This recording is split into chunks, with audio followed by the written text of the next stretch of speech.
بسم اللہ الرحمن الرحیم اقرأ باسم ربک الذی خلق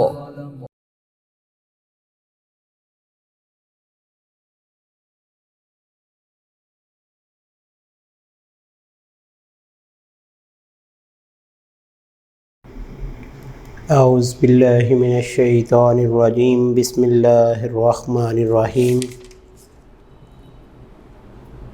معزز سامعین، طلباء و طالبات،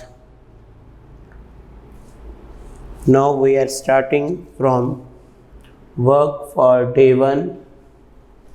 بہت امپورٹنٹ سوال ہے آج کا۔ پاکستان بطور ایٹمی طاقت، پاکستان ایٹمی طاقت کیسے بنا، کب بنا، پاکستان کو ایٹمی طاقت بنانے میں کس کس نے اور کون کون سی کوششیں کیں، پاکستان نے ایٹمی طاقت بننے کے لیے کس کس سے کیا کیا معاہدے کیے، اور پاکستان کے ایٹمی طاقت بن جانے تک پاکستان پر کون کون سی پابندیاں لگائی گئیں، پاکستان نے کب اور کتنے ایٹمی دھماکے کیے، پاکستان دنیا کا کون سا ایٹمی ملک بنا، اور عالم اسلام کا پہلا ایٹمی ملک کیسے بنا۔ جس دن پاکستان نے ایٹمی دھماکے کیے اس دن کو کیا کہا جاتا ہے؟ یہ تمام سوالات آج کے اس ٹاپک میں ہم پڑھیں گے، کیونکہ ان سوالات کے جوابات جب آپ جان لیں گے تو آپ کا یہ ٹاپک آپ کو یاد کرنے میں کسی قسم کی دقت پیش نہیں آئے گی۔ 1971 میں جب ذوالفقار علی بھٹو نے اقتدار سنبھالا تو انہوں نے کہا کہ ایٹمی سائنس ہماری ترقی اور دفاع کے لیے ضروری ہے، مگر ہم ایٹمی توانائی کی خواہش جنگ یا تباہی کے لیے نہیں بلکہ اپنی بہتری کے لیے اور ترقی کے لیے رکھتے ہیں۔ لہذا 1971 میں پاکستان کا پہلا ایٹمی بجلی گھر کراچی میں قائم کیا گیا، مگر یہ ملکی ضرورت کو پورا نہیں کر رہا تھا۔ بڑھتی ہوئی صنعتوں کی ترقی کے لیے مزید ایٹمی توانائی کا حصول بہت ضروری تھا۔ تب بھارت نے کیا کیا؟ 1974 میں راجستھان کے صحرا میں اپنا پہلا ایٹمی دھماکہ کیا تو وہ ایٹمی طاقت رکھنے والا ملک بن گیا۔ یعنی 1974 میں بھارت جو ہے وہ ایٹمی طاقت بن چکا تھا، لیکن اس کا درجہ اتنا ہائی نہیں تھا، وہ ایک لو درجے کا ایٹمی پاور تھا۔ بھارت کے ایٹمی دھماکے سے جنوبی ایشیا میں طاقت کا توازن بگڑ گیا، چنانچہ پاکستان نے بھی ایٹمی طاقت بننے کے لیے کوششیں کرنا شروع کر دی۔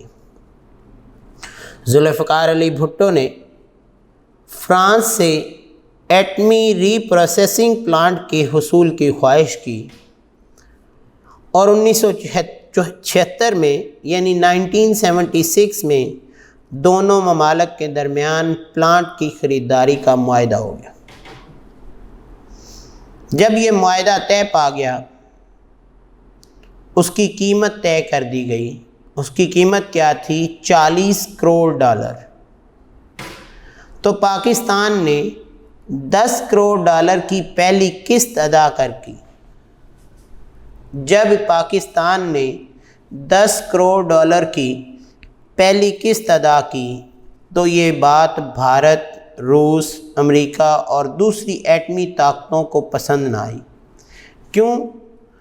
ان کے تصور کے مطابق وہ مسلمانوں کو دبانا چاہتے تھے اور پاکستان ایک اسلامی ملک ہونے کی حیثیت سے دنیا میں ایک ایٹمی طاقت کے طور پر جب ابھرے گا تو ان کو اپنے خواب ادھورے ہوتے دکھائی دینا شروع ہو گئے۔ چنانچہ انہوں نے فرانس پر دباؤ ڈالا کہ وہ پاکستان کو یہ پلانٹ مہیا نہ کرے۔ اب فرانس کیونکہ ان کے دباؤ میں آنے کے باوجود ان کے پاکستان کے ساتھ معاہدے پر بات چیت چلتی رہی، لیکن آخر کار وہ اتنی زیادہ ایٹمی طاقتیں ایک طرف اور فرانس کو مجبور کر دیا، اس نے معاہدہ ہونے کے باوجود، پہلی قسط ادا ہونے کے باوجود پاکستان کو پلانٹ کی فراہمی روک دی۔ ذوالفقار علی بھٹو کا دور گزر گیا، جنرل ضیاء الحق کا دور آ گیا۔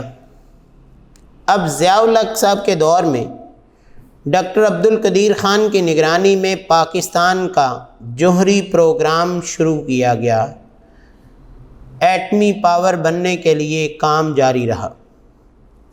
1984 میں انہوں نے اعلان کیا کہ پاکستان نے یورینیم کو افزودہ کرنے یعنی یورینیم کو توڑ کر اس سے بارود بنانے کی صلاحیت حاصل کر لی ہے۔ یہ مہارت پاکستانیوں کے پاس آ چکی ہے۔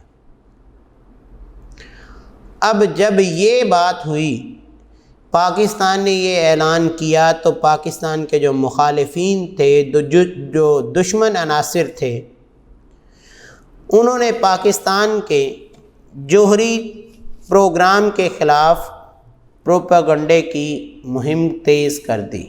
انہوں نے پاکستان کے خلاف مختلف قسم کے ہتھ کنڈے استعمال کرنا شروع کر دی، اور انہوں نے یہ پہلا الزام کیا لگایا کہ پاکستان F-16 اور فرانسیسی طیارے میراج کے ذریعے ایٹمی ہتھیار استعمال کر سکتا ہے، کیونکہ اس دور میں امریکہ کے ساتھ ہمارا معاہدہ F-16 کا ہوا تھا، اور پاکستان نے کچھ F-16 حاصل بھی کر لیے۔ بھارت کو یہ بات ناگوار گزر رہی تھی، اور بھارت نے خاص طور پر یہ کہا کہ F-16 اور میراج کی مدد سے وہ بھارت کے بڑے شہروں تک بڑی آسانی کے ساتھ رسائی حاصل کر لے گا۔ 1999 میں ڈاکٹر عبدالقدیر خان نے دعویٰ کیا کہ پاکستان نے ایٹمی ری ایکٹر بنانے کی صلاحیت حاصل کر لی۔ اب سب سے پہلے کیا کہ پاکستان نے پہلی حیثیت کون سی حاصل کی؟ یورینیم کو توڑنے کی۔ دوسری اس نے کیا؟ ایٹمی ری ایکٹر کی صلاحیت حاصل کی۔ اس سے پہلے انہوں نے فرانس سے معاہدہ کیا، لیکن فرانس ان دباؤ میں آنے کے باوجود ہمیں پلانٹ اس نے پرووائیڈ نہ کیا۔ بھارت اور پاکستان نے اپنے جوہری پروگرام کو ایک دوسرے سے خفیہ رکھا تھا، مگر بھارت نے 1974 میں دھماکہ کر کے دنیا کو بتا دیا کہ وہ ایک ایٹمی قوت ہے۔ لیکن اس وقت کیا تھا؟ اس وقت سپر پاور امریکہ اور روس جو ہے اس نے اپنی نظریں اس بات سے چرا لی تھی۔ لیکن جب پاکستان نے اس میدان میں قدم رکھا تو اس پر ان کے ایک اس دور کے عہدے داران جس کا نام پریسلر تھا، جس نے ایک ترمیم پیش کی اور اس ترمیم کے تحت پاکستان پر پابندیاں لگا دی۔ اب وہ اس ترمیم کو پھر اسی کے نام سے پریسلر ترمیم بھی کہا جاتا ہے۔ اب 1998 میں 1998 میں بھارت میں بی جے پی بھارتی جنتا پارٹی برسر اقتدار آئی۔ اب بی جے پی شروع سے ہی جب سے یہ بنی ہے یہ مسلمانوں کے انتہائی خلاف ہے، ہمیشہ یہ ہندوؤں کی طرفداری کرتی ہے اور مسلمانوں کے خلاف کام کرتی ہے۔ بی جے پی نے بھی برسر اقتدار آتے ہی بھارتی برتری کا سکہ جمانے کے لیے 11 مئی 1998 کو پوکھران یعنی راجستھان کے صحرا میں 5 ایٹمی دھماکے کیے اور یہ بات ثابت کی کہ پہلے اگر ہمارے پاس ایک معمولی ایٹم بم تھا تو اب ہم اتنی ایٹمی قوت رکھتے ہیں کہ ہم کئی قسم کے ایٹمی دھماکے کر سکتے ہیں، لہذا اس نے اپنی طاقت کا سکہ جمانے کے لیے 5 ایٹمی دھماکے کر کے خطے میں اپنی ایٹمی برتری قائم کرنے کی کوشش کی۔ اب جب انڈیا نے یہ کام کیا، بھارتیوں نے یہ کام کیا، تو پاکستان جو کہ پہلے سے ہی ایٹمی پاور بننے کے لیے کوششیں کر رہا تھا اور اپنے تمام ایٹمی ہتھیار بنانے کے باوجود اس معاملے کو اس نے خفیہ رکھا ہوا تھا، کیونکہ اس پاکستان پر پہلے ہی انہوں نے جب پاکستان نے یہ بات شروع کی تو اس پر پابندیاں لگا دیں۔ تو امریکی صدر بل کلنٹن نے پاکستان کے وزیر اعظم نواز شریف کو بھارتی جارحیت کا جواب دینے سے منع کر دیا اور دھمکی دی کہ اگر پاکستان نے جوابی دھماکے کیے تو اس کی اقتصادی امداد بند کر دی جائے گی، پاکستان پر پابندیاں لگا دی جائیں گی، اس کے جتنی بھی اس کو ایڈ آتی ہے امریکہ کی طرف سے، روس کی طرف سے، وہ ساری کی ساری روک دی جائے گی۔ لیکن وزیر اعظم نواز شریف نے امریکی صدر بل کلنٹن کی بات ماننے سے صاف انکار کر دیا۔ اب عالمی دباؤ کے باوجود پاکستان کی حکومت نے اپنے عوام کے مطالبہ پر اخلاقی جرات اور قومی غیرت کا مظاہرہ کیا، اور وہ مظاہرہ 11 مئی کو انڈیا نے کیے۔ 28 مئی کو پاکستان نے چاگی کے مقام پر 5 کے مقابلے میں 7 دھماکے کر دیے۔ جب پاکستان نے 7 دھماکے کیے تو دنیا کو اس بات کا علم ہو گیا کہ پاکستان بھی ایک ایٹمی طاقت ہے، اور یہ ایٹمی طاقت پوری دنیا کے حساب سے دیکھی جائے تو پاکستان 7ویں نمبر پر ایٹمی طاقت بنا، اور اگر عالم اسلام میں دیکھا جائے تو پاکستان پہلا ملک تھا جو ایٹمی پاور بن چکا تھا۔ اب جب پاکستان ایٹمی پاور بنا اور چاگی کے پہاڑوں میں نعرہ تکبیر اللہ اکبر کا نعرہ گونجا تو پاکستانی قوم کا سر فخر سے بلند ہو گیا، دشمن کا غرور خاک میں مل گیا۔ یعنی بھارت جو بات سمجھتا تھا کہ خطے میں اپنی طاقت کا سکہ جما لوں گا، خطے میں ایک ہی بات کہوں گا کہ بر صغیر میں صرف ایک ہی ملک ایٹمی طاقت ہے اور وہ بھارت ہے، یہ بات تو ان کی ختم ہو گئی۔ اور اس کے ساتھ ساتھ جب دشمن کو یہ بات پتہ چل گئی کہ پاکستان کے پاس بھی ایٹمی ہتھیار موجود ہیں تو دشمن نے ایٹمی جنگ کرنے سے بھی اپنے آپ کو روک رکھا۔ اس کا مطلب کیا ہوا کہ پاکستان کے جتنے بھی ایٹمی ہتھیار ہیں وہ دشمن کے لیے ایک ایسا ہتھیار ہے کہ جو وہ سمجھتا ہے اگر میں نے ایٹم بم کا استعمال کیا تو پاکستان نے ایٹم بم کا استعمال کر دیا تو پورا خطہ اس صفحہ ہستی سے مٹ جائے گا۔ اس کے ساتھ ساتھ ہمارے ہمسایہ ملک بھارت بھی یہ بات ذہن میں رکھتا ہے کہ پاکستان کے تمام جوہری ہتھیار یعنی ایٹم بمز جن میں شاہین، غوری اور بھی کئی نام آپ لوگوں نے سنے ہوں گے، یہ تمام میزائل اور بم جو ہیں پاکستان نے ایسے انداز سے فٹ کیے ہیں کہ اگر یہ ان کا استعمال کرے تو چند سیکنڈز میں بھارت کے بڑے بڑے شہر اڑ جائیں گے۔ اسی لیے تو آپ نے بیٹا یہ بات سنی ہوگی کہ اگر اب جنگ ہوئی تو وہ ایٹمی جنگ ہوگی، اور ایٹمی جنگ جو ہے اس کے نتیجے میں پورا خطہ تباہ ہو جائے گا۔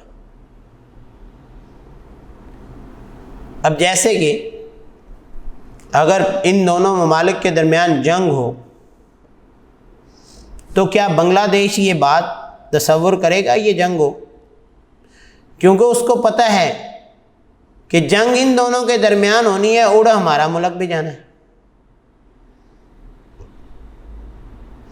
کیا چائنا اس بات کو تسلیم کرے گا کہ ان کے درمیان جنگ ہو؟ کبھی بھی نہیں، کیونکہ یہ تمام ممالک جو ہیں وہ ایسے ممالک ہیں جن کی سرحدیں پاکستان کے ساتھ ملتی ہیں، انڈیا کے ساتھ ملتی ہیں، اور پاکستان اور بھارت کے ساتھ سرحدوں کے ملنے کے ساتھ ساتھ جتنا نقصان ان دونوں ممالک کا ہوگا اتنا نقصان ہی ہمسایہ ممالک کا ہوگا۔ اس لیے ایٹمی جنگ کے بارے میں جب بھی سوچا جاتا ہے تو ہمسایہ ممالک جو ہیں اس کے حوالے سے دونوں ممالک کے درمیان آ کھڑے ہوتے ہیں اور ان کے درمیان صلح کی نوبت لانے کی کوشش کرتے ہیں۔ اسی وجہ سے جب پاکستان ایٹمی طاقت بنا تو ایٹمی طاقت بننے کے ساتھ دشمن کا غرور خاک میں ملا۔ اسی لیے 28 مئی کو یوم تکبیر کا نام دیا جاتا ہے، اور اس دن کو اب ہماری قوم جو ہے وہ پورے جوش و خروش سے مناتی ہے۔ تو یہ تھی ایک ایسی تحریر جس میں پاکستان کے ایٹمی طاقت بننے کے پہلے دن سے لے کر اس دن تک تمام حالات و واقعات بیان کیے گئے جس دن پاکستان ایٹمی طاقت بنا۔ اب کیا ہے کہ ہمارے وہی سوالات، پہلا سوال کہ ایٹمی سائنس اور ترقی کے دفاع کے لیے سب سے پہلے کس نے کام کرنا شروع کیا اور کب کرنا شروع کیا؟ تو ہمارا جواب کیا ہوگا؟ ایٹمی سائنس اور دفاع کے لیے سب سے پہلے 1971 میں ذوالفقار علی بھٹو نے اقتدار سنبھال کر اس معاملے پر کام کرنا شروع کیا۔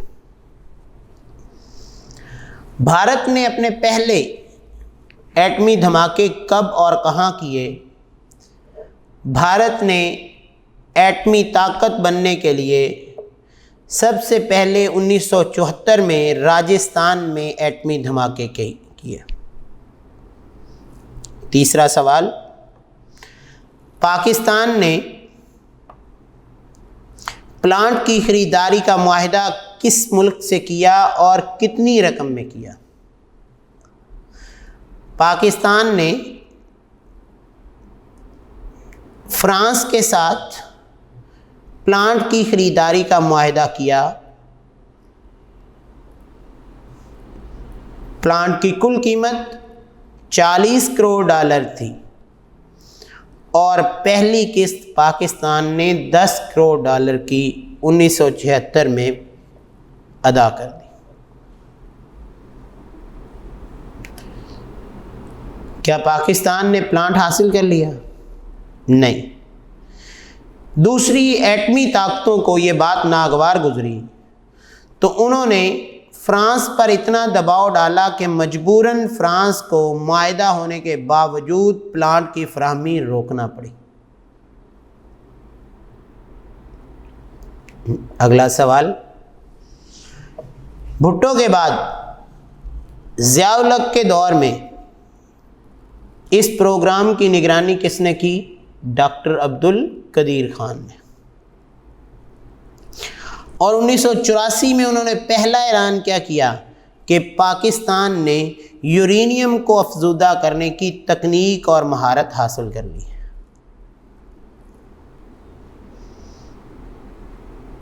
پھر 1999 میں ڈاکٹر عبد القدیر خان نے دعویٰ کیا کہ پاکستان نے ایٹمی ری ایکٹر بنانے کی صلاحیت حاصل کر لی.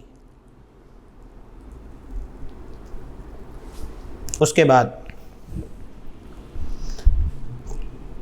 ہمارے ہمسایہ ملک بھارت اور پاکستان دونوں نے اپنے جوہری پروگرام جو تھے یہ خفیہ رکھے تھے، لیکن 74 میں بھارت نے دھماکہ کر کے یہ بات ثابت کر دی کہ وہ ایک ایٹمی ملک ہے. لیکن اس وقت امریکہ نے اور روس نے اس کے اس عمل پر اپنی نظریں چرائیں، اس پر کوئی پابندیاں نافذ نہ کی.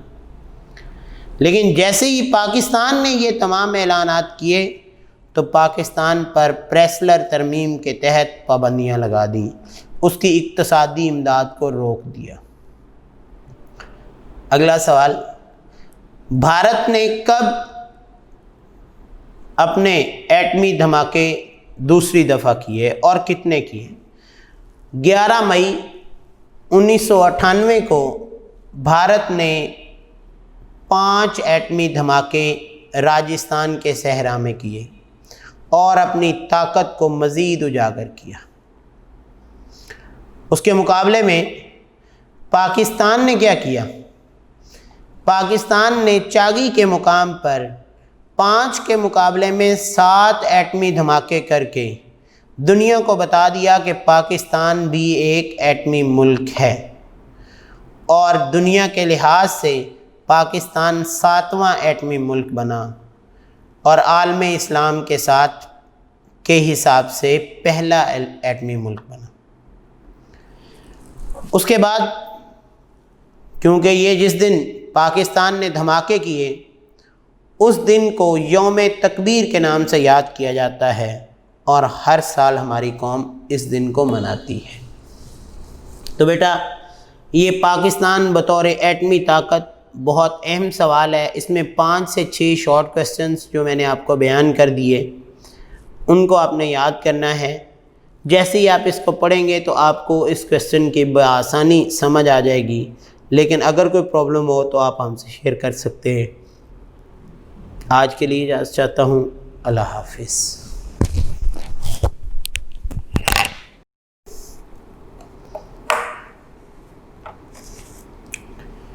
اعوذ باللہ من الشیطان الرجیم. بسم اللہ الرحمن الرحیم. معزز سامعین، طلباء و طالبات، جیسا کہ باب نمبر 6 کو چند لیکچرز سے ہم نے شروع کیا ہوا تھا اور ان میں ہم پاکستان بطور ایٹمی طاقت تک پڑھ چکے. آج کا ہمارا لیکچر ایک نئے ٹاپک کے ساتھ کہ 1999 تک نواز شریف کا دور ختم ہوا اور 12 اکتوبر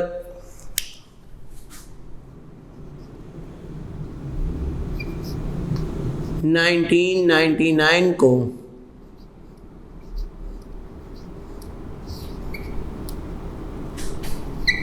فوجی قبضہ ہوا.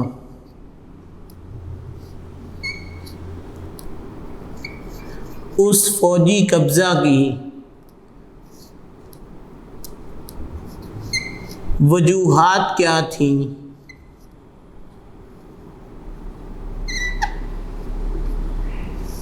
یہ ایک اہم سوال ہے کہ 1999 میں نواز شریف کے دور حکومت کو کیوں ختم کیا گیا، کس نے ختم کیا؟ تو ہم نے گزشتہ لیکچر میں یہ بات پڑھی کہ 12 اکتوبر 1999 کو جنرل مشرف نے وزیر اعظم نواز شریف کی جمہوری حکومت کا تختہ الٹ کر ملک پر قبضہ کر لیا. طیارہ اغوا کیس میں خصوصی عدالت نے نواز شریف کو کسی بھی پبلک عہدے کے لیے نااہلی، جرمانے اور قید کی سزا سنا دی. اب ان تمام سزاؤں کے پیش نظر بجائے اس کے کہ ان کو جیل میں ڈالا جاتا، سعودی عربیہ کی حکومت کی مداخلت پر انہیں ملک سے نکال دیا گیا. جب 12 اکتوبر کو جنرل مشرف نے بطور چیف آف آرمی اسٹاف آئین کو معطل کرتے ہوئے وزیر اعظم نواز شریف کی حکومت کا تختہ الٹا، تو اس نے ساتھ ہی قومی اسمبلیاں، صوبائی اسمبلیاں، تمام اسمبلیاں توڑ دیں. جبکہ وزیر اعظم میاں محمد نواز شریف کی حکومت کا جو ایک فیصلہ تھا اسے بھی غیر آئینی قرار دے دیا گیا. وہ فیصلہ کیا تھا کہ جنرل ضیاء الدین کو بطور چیف آف آرمی اسٹاف نامزد کرنے کا فیصلہ، اسے بھی مشرف صاحب نے غیر آئینی قرار دے دیا. اس کے بعد ہماری آزاد عدلیہ سپریم کورٹ نے اپنے فیصلے میں جنرل مشرف کو 3 سال کا عرصہ دیا تاکہ وہ آئینی اور معاشرتی اصلاحات لے کر آئیں. تو مشرف صاحب کا دور جب شروع ہوا تو انہوں نے سب سے پہلا کام کیا کیا کہ اختیارات کی نچلی سطح پر منتقلی، اختیارات کو نچلی سطح پر منتقل کرنے کو انہوں نے ترجیح دی.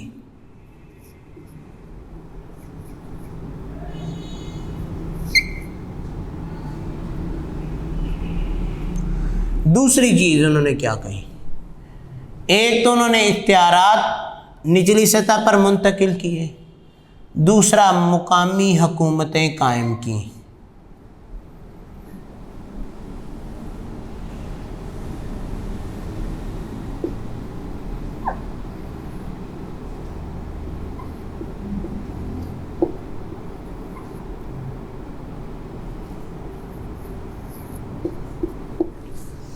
یہ 2 کام جو ہیں وہ مشرف صاحب نے سب سے پہلے کیے. اب انہوں نے کہا کہ مقامی حکومت کس کو کہتے ہیں.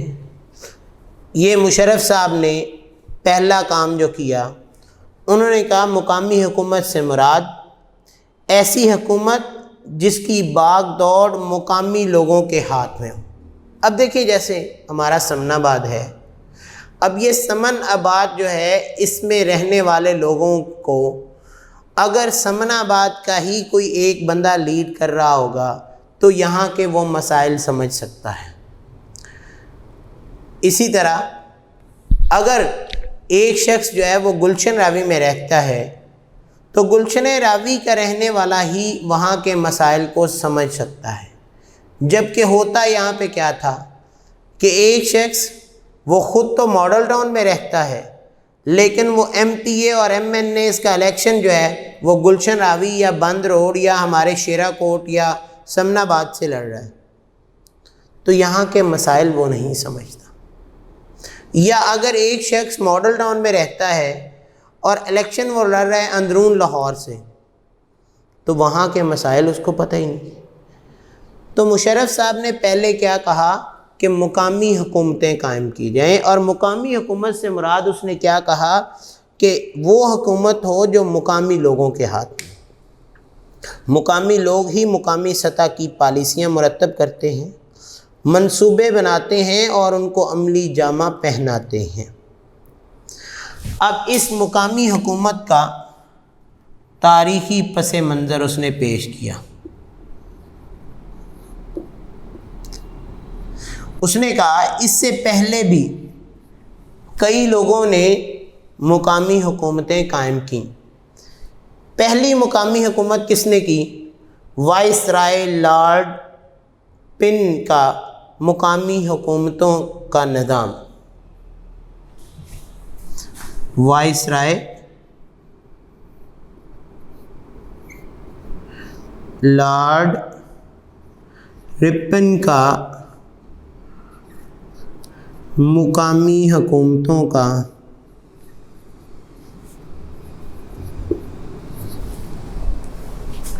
نظام۔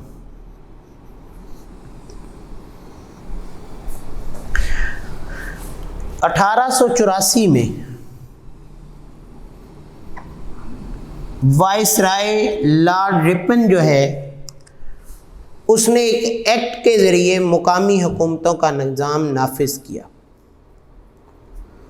اس نے ضلع اور تحصیل کی سطح پر مقامی بورڈ قائم کیے جن کے ذمے مقامی لوگوں کے مسائل حل کرنا تھے، لیکن یہ ادارے لوگوں کے مسائل حل کرنے میں ناکام رہے کیونکہ ان کے پاس نہ تو اختیارات تھے اور نہ ہی وسائل۔ اب وجہ یہ کہ اگر ایک مقامی بندے کو اختیار بھی دیا جائے اور اس کے لیے وسائل پرووائڈ کیے جائیں تو ہی ممکن ہے کہ وہ اپنے مقامی لوگوں کے مسائل کو حل کر سکے۔ اب فرض کیا سمن آباد میں ایک سڑک ایسی ہے جہاں پہ پانی بارشوں کا کھڑا ہو جاتا ہے، سب سے پہلے تو مقامی نمائندہ جو ہے اس کو اتنا اختیار حاصل ہو کہ وہ ہمارے ایل ڈی اے کے ملازمین کو باروب انداز سے آرڈر کر سکے کہ یہ پانی کو نکالا جائے، پھر اس کو وسائل پرووائڈ کیے جائیں کہ یہاں بار بار پانی رکنے سے بہتر یہ ہے کہ یہ وسائل یعنی یہ بجٹ لو اور اس سڑک کے نیچے آپ پائپ ڈلوا دو یا سڑک کو اونچا کر دو، جو بھی وہاں کا مسئلہ ہے اس کو حل کر دو۔ لیکن جب آپ اس کو اختیارات بھی نہیں دیں گے اور اس کو مسائل کے حل کے لیے کوئی بجٹ یا کوئی وسائل پرووائڈ نہیں کریں گے تو وہ ایسا نہیں کر سکے گا۔ لہٰذا وائس رائے لارڈ رپن کا یہ مقامی حکومتوں کا نظام اتنا کامیاب نہ ہو سکا۔ پھر کیا ہوا؟ دوسرا نظام ایوب خان کا بنیادی جمہوریتوں کا نظام۔ دوسرا نظام کس نے کہا؟ ایوب خان کا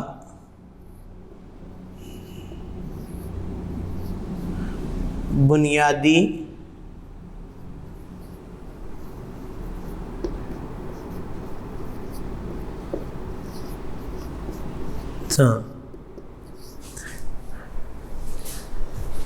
صدر ایوب خان نے بنیادی جمہوریتوں کا حکم نامہ 27 اکتوبر 1959 کو جاری کیا۔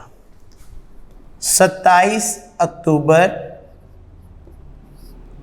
1959 کو ایوب خان نے یہ حکم نامہ جاری کیا۔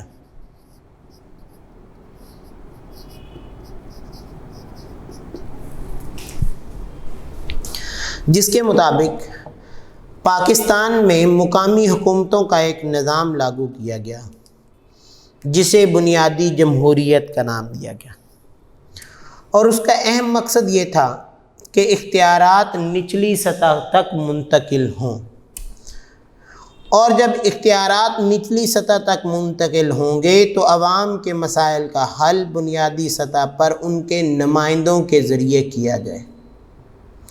یہ نظام کوئی خاطر خواہ تبدیلی نہ لا سکا، لہذا حکومت کی تبدیلی کے ساتھ ہی یہ نظام بھی ختم ہو گیا۔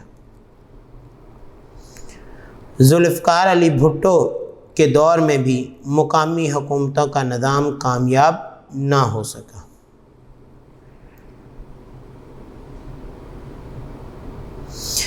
پھر اگلا دور کس کا آیا؟ جنرل ضیاء الحق کا دور۔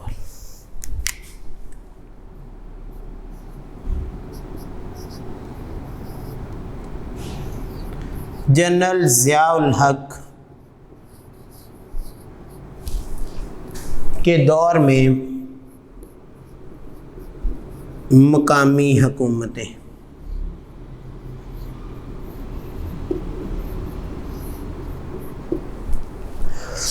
جنرل ضیاء الحق کے برسر اقتدار آنے کے بعد مقامی حکومتوں کے نظام کو دوبارہ نافذ کیا گیا۔ مقامی حکومتوں کے انتخابات 2 دفعہ کروائے گئے۔ یہ نظام مضبوط بنیادوں پر قائم کیا گیا اور مرحلہ وار ترقی کرتا رہا، مگر عوام کی اکثریت کو اس سے کوئی خاطر خواہ فائدہ نہ ہوا۔ یہ تھا سب سے پہلا کام جو کہ مشرف صاحب کو جب اختیارات ملے تو انہوں نے کام کیا کہ مقامی حکومتیں قائم کرنے کی کوشش کی۔ حالانکہ اس سے پہلے وہ دیکھ چکے تھے کہ وائسرائے لارڈ رپن نے مقامی حکومتیں جب قائم کیں تو اس کا بھی کوئی خاص فائدہ نہ ہوا۔ اس کے بعد ایوب خان کے دور میں جب یہ مقامی حکومتیں قائم ہوئیں، انہوں نے حکم نامہ بھی جاری کیا، لیکن عوام جو ہے اس کو یہ بنیادی جمہوریت کا نام جو ملا تھا اس کا کوئی خاطر خواہ فائدہ نہ ہوا۔ لہٰذا بھٹو صاحب نے بھی اس پر تھوڑا سا کام کیا، لیکن مقامی حکومتیں کامیاب نہ ہو سکیں۔ پھر ضیاء الحق صاحب کے دور میں بھی دوبارہ اس نظام کو نافذ کیا گیا اور مقامی حکومتوں کے انتخابات 2 دفعہ کروائے۔ یہ نظام مضبوط بنیادوں پر قائم کیا گیا اور مرحلہ وار نظام تو ترقی کرتا گیا، لیکن عوام کو اس سے کوئی فائدہ نہ ملا۔ یہ تھا 12 اکتوبر کا فوجی قبضہ، جس میں ہماری سپریم کورٹ نے مشرف صاحب کو 3 سال کا عرصہ دیا اور انہوں نے پہلے سال میں 1999 کے سال میں یہ کام کیا۔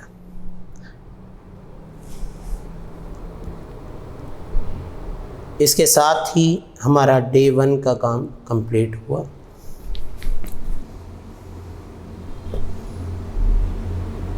Dear students, now we are starting work for day 2, Local Government Plan 2000. General Pervez Musharraf کی حکومت نے 12 اکتوبر 1999 کو حکومت سنبھالنے کے بعد مقامی حکومتوں کے نظام میں واضح تبدیلیاں لانے کا وعدہ کیا تھا، جو ہم نے پہلی بات ڈے 1 میں ڈسکس کی تھی کہ انہوں نے مقامی حکومتوں کو بہتر کرنے کے لیے کام کیا تاکہ اقتدار عوام کی نچلی سطح تک پہنچ جائے۔ پاکستان میں مقامی حکومت کو 3 حصوں میں تقسیم کیا گیا۔ کون سی؟ پہلا حصہ یونین حکومت،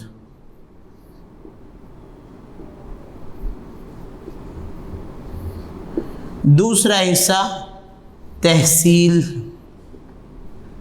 حکومت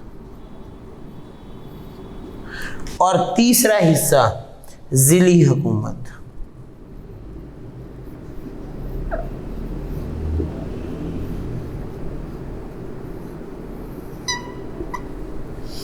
اب یہ 3 درجات میں اس کو تقسیم کیا گیا۔ انہوں نے کہا مقامی حکومت جب قائم ہوگی، سب سے پہلے جو یونین کونسل ہے اس کے اراکین جو ہیں ان کے درمیان ایک حکومت قائم ہوگی۔ لہذا سب سے پہلے انہوں نے کیا کہا؟ سب سے نچلا درجہ یونین کونسل کی بنیاد پر حکومت قائم کرنا۔ اب یہ پہلی حکومت یونین حکومت، اس میں کون کون سے؟ سب سے پہلے یونین ناظم،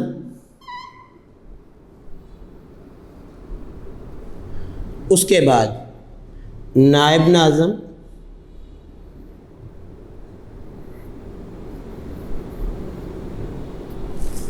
اس کے بعد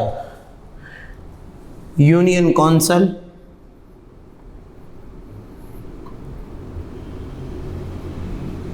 جسے ہم کونسلر کہتے ہیں،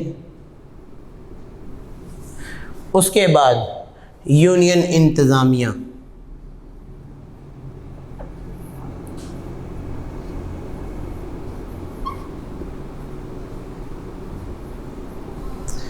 یعنی اس میں 1 2 3 اور 4 شعبے شامل کیے گئے، 4 درجات رکھے گئے۔ عوام یونین کونسل کے اراکین کا انتخاب کرتی ہے اور اس کے اراکین کی کل تعداد 15 ہے۔ کل تعداد ان کی کتنی تھی؟ 15۔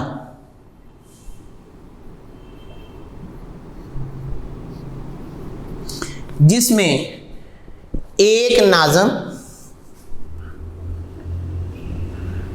اب ایک ناظم کے نیچے ایک نائب ناظم، 4 مرد کونسلر،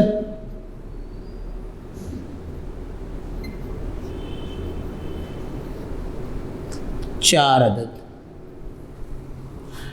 اور 4 خواتین۔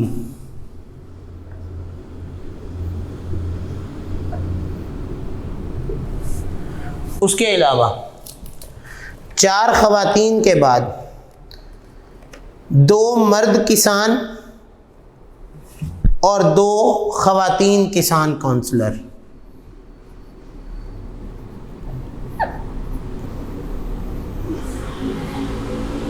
کسان کونسلر یا مزدور کونسلر، اور 2 خواتین۔ اب دیکھیں 4 اور 4 8، 2 10، 2 12، 13 اور 14، اور ایک اقلیتی کونسل، ایک اقلیتی کونسلر۔ کل یہ جو تھے یونین کونسل کے اراکین جو ہیں وہ 15 ہوتے تھے، جس میں ناظم، نائب ناظم، کونسلرز مرد اور خواتین، کسان کونسلر یا مزدور کونسلر مرد اور خواتین، اور ایک اقلیتی کونسل۔ اب ان سب کا کام کیا تھا کہ اپنی حدود کے اندر سیکیورٹی کا انتظام، اپنے علاقے کی ترقی اور خوشحالی کے لیے سالانہ ترقیاتی پروگرام بنانا، مقامی سطح پر ٹیکس لگانا، اور بنیادی نوعیت کے فوجداری، دیوانی، خاندانی تنازعات اور مسائل کو حل کرنا، یہ یونین کونسل کا کام تھا۔ بجائے اس کے کہ یہ کام جو ہے وہ تحصیل میں یا ضلع سطح پر جائیں، اس سے پہلے جو ناظم اور نائب ناظم تھے وہ اپنی اس پوری ٹیم کے ذریعے اس مسئلے کو حل کرتے تھے۔ اس کے بعد کیا حل؟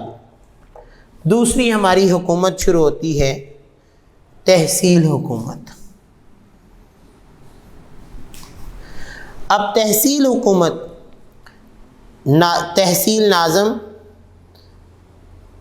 تحصیل نائب ناظم، تحصیل کونسلر اور تحصیل انتظامیہ۔ اب اس میں بھی وہی ناظم، نائب ناظم، کونسلرز، انتظامیہ، یعنی یہاں پہ ہم ان کے ساتھ یونین لگاتے ہیں تو یہاں پہ ہم ان سب کے ساتھ کیا لگاتے ہیں؟ تحصیل، یعنی تحصیل ناظم، تحصیل نائب ناظم، تحصیل کے کونسلر اور انتظامیہ۔ لیکن ان کے لیے ایک شرط تھی کہ کم از کم ان کی تعلیم میٹرک ہو، یعنی کوئی ان پڑھ جو ہے وہ تحصیل ناظم، نائب ناظم یا کونسلر نہیں بن سکتا۔ ان کا انتخاب تحصیل میں موجود تمام یونین کونسلرز مل کر کریں گے۔ اب ایک تحصیل کے اندر جتنی بھی یونینز ہوں گی اس کے تمام اراکین ان کا انتخاب کریں گے۔ تحصیل ناظم تحصیل حکومت کا انتظامی سربراہ ہوگا، پوری تحصیل جو ہے اس کا تحصیل ناظم سربراہ ہوگا۔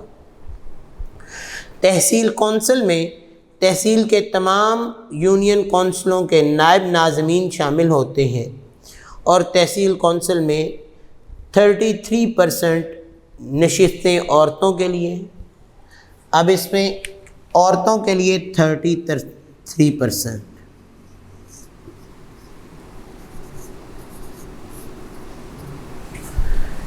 5% کسانوں کے لیے،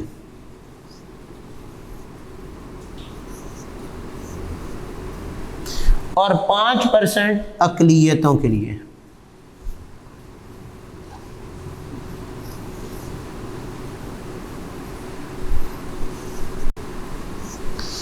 یعنی ٹوٹل یہ 43% جو ہے وہ مختص ہو جاتی تھی، باقی 57% مرد حضرات شامل ہوتے تھے۔ تحصیل حکومت کا سربراہ تحصیل ناظم، اور تحصیل ناظم کے ماتحت ایک تحصیل میونسپل آفیسر جسے TMO کام کرے گا، اور تحصیل میونسپل آفیسر کے ماتحت 4 تحصیل آفیسرز ہوں گے جنہیں TOs کہتے ہیں، وہ کام کریں گے، جو مختلف شعبوں کے معاملات کی نگرانی کریں گے۔ ان شعبوں میں مالیات، بجٹ اور اکاؤنٹ، زمینوں کے استعمال کا ریکارڈ، منصوبہ بندی، دیہی اور شہری منصوبہ بندی، میونسپل رابطہ و درجہ بندی وغیرہ سب چیزیں شامل۔ اس کے بعد اگلی ہماری حکومت شروع ہوتی ہے ضلعی حکومت۔ اب ضلعی حکومت کا کیا کام تھا کہ ضلعی حکومت جو ہے اس میں بھی اسی طرح ضلعی ناظم،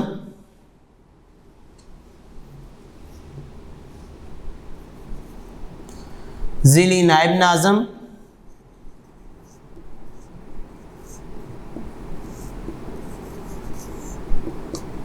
ضلعی کونسلرز اور انتظامیہ، چاروں اسی طرح کے نشستیں۔ ایک ضلع کے اندر تمام یونین کونسلوں کے ناظم ضلع ناظم میں شامل ہوتے ہیں، اور ضلع کونسل کی کل تعداد 33% عورتیں، اس میں بھی 33% جو تھیں وہ عورتیں، 16% جو ہیں وہ کسان اور مزدور،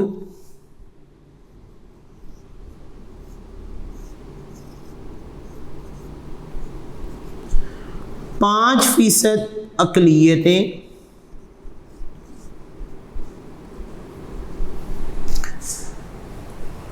اب یہ کل ملا کے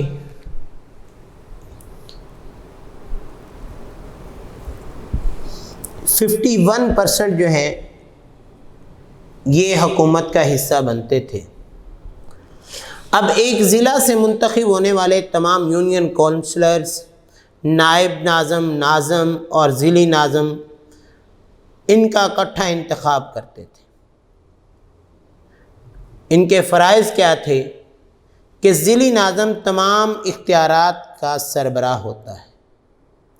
ضلع کی پولیس اور انتظامیہ ضلعی ناظم کو جواب دیتی ہے، اور ضلعی ناظم ضلع کے اندر سیاسی قیادت فراہم کرتا ہے، لہذا ضلع کی ضروریات، ترقی اور خوشحالی کا ذمہ دار بھی ضلعی ناظم ہوتا ہے۔ اب ضلع کا انتظام ضلعی افسر، جس کو ہم کہتے ہیں ڈی سی او، کے ذریعے چلایا جاتا ہے۔ ضلع کی انتظامیہ مختلف محکموں پر مشتمل ہوتی ہے، اور ہر محکمے کا سربراہ ضلعی ایگزیکٹو آفیسر EDO کہلاتا ہے۔ ضلعی انتظامیہ ضلع کے قواعد و ضوابط بناتی ہے، وہاں کے اصول و قوانین کو بناتی ہے، مختلف پروگرام بنا کر ان کا بجٹ بنا کر ضلعی ناظم اور ضلع کونسل کی منظوری کے بعد اس پر عمل کرواتی ہے۔ ضلع کی حدود کے اندر وفاقی اور صوبائی قوانین پر عمل درآمد کرواتی ہے، یعنی اگر وفاق کی طرف سے کوئی آرڈر آیا ہے تو ضلعی ناظم کا یہ کام ہے کہ وہ اپنے ضلع کے مختلف یونین کونسلرز کے سربراہین کو، مختلف تحصیل ناظموں کو بلا کر میٹنگ کرے، انہیں وہ تمام آرڈر سنائے اور پھر ان کے ذریعے عوام پر وہ آرڈرز لاگو کروائے۔ ضلعی حکومت کو ضلعی ٹیکس کی فہرست کے مطابق ٹیکس لگانے اور ٹیکسوں میں کمی بیشی کرنے کا اختیار بھی تھا، کہ اگر ایک ضلع جو ہے وہاں کا بجٹ بہت کم ہے تو ضلعی جو حکومت تھی وہ ان علاقے کے لوگوں پر ایک ٹیکس لگا کر اپنے بجٹ کو مینٹین کر سکتی تھی۔ یہ اختیار بھی وفاق اور صوبوں کی طرف سے ضلعی اور تحصیل حکومتوں کو دیا گیا تھا۔ تو وجہ کیا تھی کہ اگر عوام کے نمائندے آپس میں بیٹھ کر مل جل کر اپنے معاملات کو حل کریں گے تو وہ معاملات بہتر طریقے سے حل ہوں گے اور عوام کے مسائل کو وہ سمجھ سکیں گے۔ لیکن اگر ایک بندہ وفاق میں بیٹھا ہے، وہ اسمبلی میں بیٹھا ہے، اسے اپنے جہاں سے اس نے الیکشن لڑا ہے وہاں کے لوگوں کے حالات کا نہیں پتہ، وہاں کے لوگوں کی کنڈیشن کا نہیں پتہ، تو وہ ان کے معاملات کو کیسے حل کرے گا؟ لہذا مشرف دور میں جو لوکل گورنمنٹ پلان 2000 بنایا گیا تھا، سب سے پہلے اس میں یہ 3 درجات قائم کیے گئے، اور ان 3 درجات پر یونین کونسل، تحصیل کونسل اور ضلعی حکومت قائم کرنے کا منصوبہ بنایا گیا، اور اس کے تحت یہ حکومتیں قائم بھی کی گئی تھیں۔ تو یہ معاملات جو ہیں یہ 2000 کے گورنمنٹ کے لوکل گورنمنٹ کے پلان کے مطابق کیے گئے۔ یہ تھا ہمارا کام ڈے ورک فار 2۔ انشاءاللہ ملاقات ہوگی اگلے دن۔ اللہ حافظ۔